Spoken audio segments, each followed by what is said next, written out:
We would like to secure the 3 points. It's a very important match to us as Kick4Life because we want to continue with actually close the season on a very good note. And it's very important to everyone connected with the team that we do well. We give the game the respect it deserves, and we are aware that it's not going to be easy playing away to Dinare, but the aim is to see to it that really we end the season on a very, very good note. Yeah. Yeah, the beginning of the week, it wasn't easy for the players, but I think with what we've been working on, in terms of the dynamics of the game, because at times you'll win, and especially when you are used to winning, you need to see to it that you create a room for disappointment, because as it goes, you'll win, you'll lose.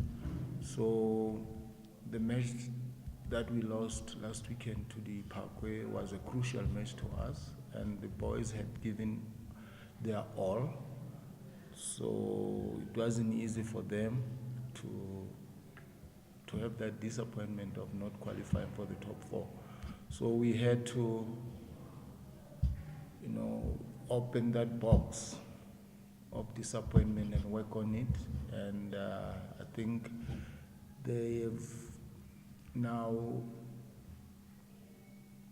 gone back into the mode whereby they have accepted, the situation, and now the focus in tomorrow's match, and the mood has been better as the days goes by, so they are also looking forward to the game, to see into it that at least they give their pride, actually the pride of Kick4Life is at stake. So we need to see to it that we all end the year on a very good note. I think, as the coach said, we want to finish on a high. I think this season has been a lot more positives than negatives. Agree that probably, in general, we were hoping we might make the top four this year. Certainly, over the last few months, I think since the turn of the year, we went on a run where we believed we had a great chance of making the top four. So in that respect, obviously, we're disappointed we didn't achieve that. Not necessarily, I know in my mind, and this is my opinion, not on behalf of all the management, but in my opinion, I knew this year was going to be a lot harder to make top four, both in terms of the changes that we made in our team, which we'll benefit from in the long term, but obviously meant this year was more of a transition year. But also, I believe some of the clubs who maybe bigger clubs who struggled last year, we knew were going to be stronger this year. So I think, based on what happened at the start of this, with my personal aims at the start of the season, I don't think it's. I think we are where I thought we would be. Certainly amongst the top 6 teams and not far off those above us. But we were hoping earlier this year that we were on the run of form we were on with, we would reach a top 4. So obviously disappointing we haven't. But as Les says, all we can do is go into the final game, looking to finish on a high note, get a bit of momentum that we can, and a bit of positivity that we can take into next year, and hopefully finish up with 3 points.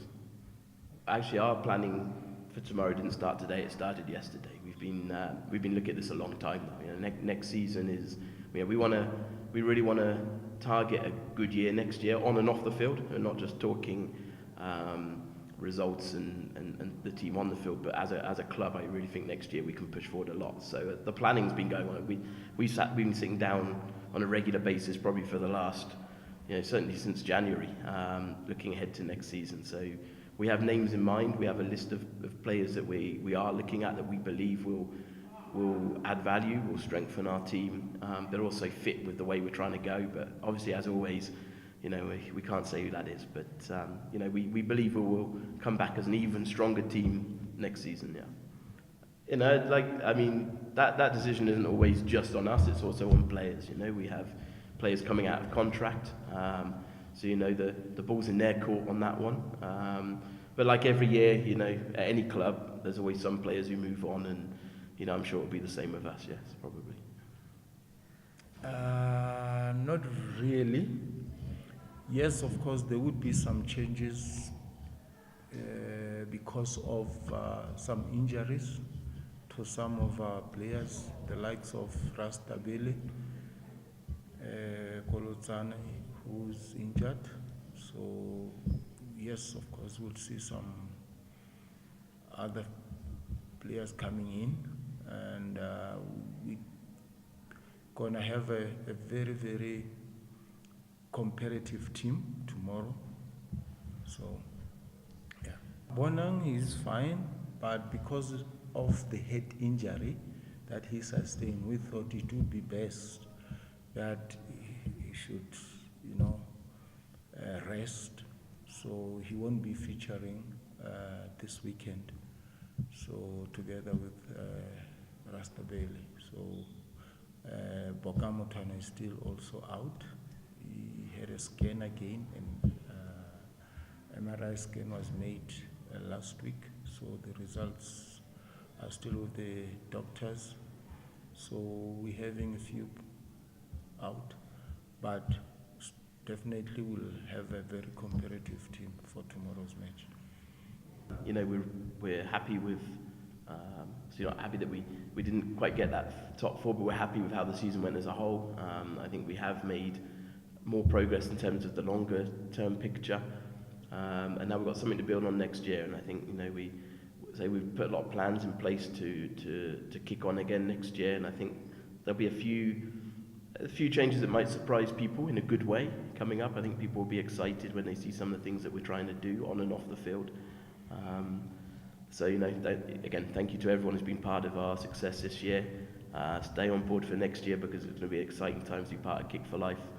And finally, also big thank you to all of our sponsors who, without them we couldn't have done a lot of the things that we've managed to do this season. So, yeah, just big thank you to everyone really, and to obviously our technical team as well, who've put in a lot of hard work again this season to try and continue the journey that we've been on over the last few years.